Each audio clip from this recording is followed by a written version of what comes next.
খাঁটি গরুর দুধ দিয়ে চা বানানো এইটা দেখিয়ে যদি আমি বসে থাকি তাহলে কি হবে কন। আসসালামু আলাইকুম, সবাই কেমন আছেন? আমিও কিন্তু হেব্বি ভালো আছি। আজকে আমি চলে আসছি চা খাইতে। কোন জায়গা জানেন?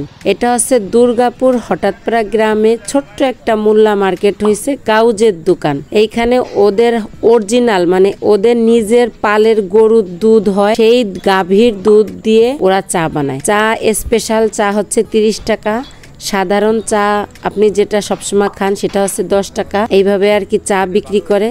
তবে এইখানে পরিষ্কার অনেক সুন্দর। আমি একজন ভাইয়া আমাকে বলছিল যে আপু এইখানে এসে একটা ভিডিও বানাইন। অসংখ্য ধন্যবাদ ভাইয়া আপনাকে, কারণ গাউজের এই চাটা আসলেই অসাধারণ। না খাইলে কেউ বিশ্বাস করতে পারবেন না। কারণ কি কেন কন্দি, এরা হচ্ছে নিজেদের মানে একদম ওদের নিজের পালের গরুর গাভীর দুধ দিয়ে হচ্ছে এই চাটা ওরা বানায়। তবে চাটা অনেক সুন্দর, অনেক। আমি তো খাইয়ে আসছি, এই জন্য আপনাদের বললাম। স্পেশাল চা বলতে এই যে দেখছেন গরুর দুধের স্বর, মানে আগের থেকে স্বর উঠায় রাখে, সেই স্বর স্পেশাল চার ভিতর দিয়ে দেয়। তো আপনার ভাইয়া বলতেছে আমি স্পেশাল চাটাই খাবো। আমারও ইচ্ছা ছিল যে আমি স্পেশাল চা খাবো। আমি তো এক পাশে দাঁড়াইছিলাম, তার কারণ দোকানে এত পরিমাণের ভিড় যে দাঁড়ানোর মতো কোনো জায়গাই নাই যে কোন জায়গাটা দাঁড়াবো। তো পাশে একটা একদম খাল কিনারে একটা বেঞ্চ রাখা ছিল, সেই বেঞ্চের উপর আমি বসা। আর এদিকে দেখছেন অনেক ভাইয়ারা চা নিয়ে অন্যদিকে হেঁটে হেঁটে যাচ্ছে। ছোটবেলায় আমি আমার বাবার সাথে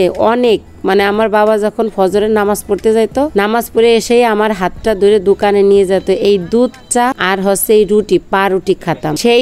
এই দুধ চা আর পা রুটি খাতে যে সেই ছোটবেলায় ফিরে গেছি। খুব মিস করতেছি আজকে আমি আমার বাবাকে। আল্লাহ আমার বাবাকে ভেস্ত নসিব করুক। আপনারা সবাই দোয়া করবেন। আর আমি এই চাটা খাই আসলে আমার অনেক ভালো লাগছে। আর লিপু তো কি বলবো, ও অনেক মজা পাচ্ছিল এই চাটা খাই, আর বলতেছিল কি আসলেই তো অনেক মজা। আমাদের গোপালগঞ্জে বেদগ্রামে একটা চার দোকান আছে, আমি কিন্তু সেই জায়গায় এখনো যাইনি, তবে সবার কাছে শুনছি অনেক ভালো জায়গায়। এই জায়গার চাটাও কিন্তু অনেক মজা রয়েছে। দেখেন লিপুর অবস্থা। আর এদিকে তো আমিও চা খেয়ে কাপ শেষ করে ফেলাইছি, মনে হচ্ছিল যে আর একটা চা খাই। তবে আপনারা এই জায়গায় আসবেন, কিন্তু আমিও আসছি, আর আপনারাও সেই চাটা খেয়ে যাবেন, অনেক মজা। কিন্তু এত টাকা কামাই করে কি হবে কন, যদি জীবনটারে একটু ভালো মন্দ খাবার নাই খাওয়াই। দেখেন কিভাবে খাচ্ছে আল্লাহ। এই যে আমার কিন্তু খাওয়া শেষ, তাই কিন্তু আপনারাও এই জায়গায় আসবেন, আমিও আইছি, আপনারাও আসবেন।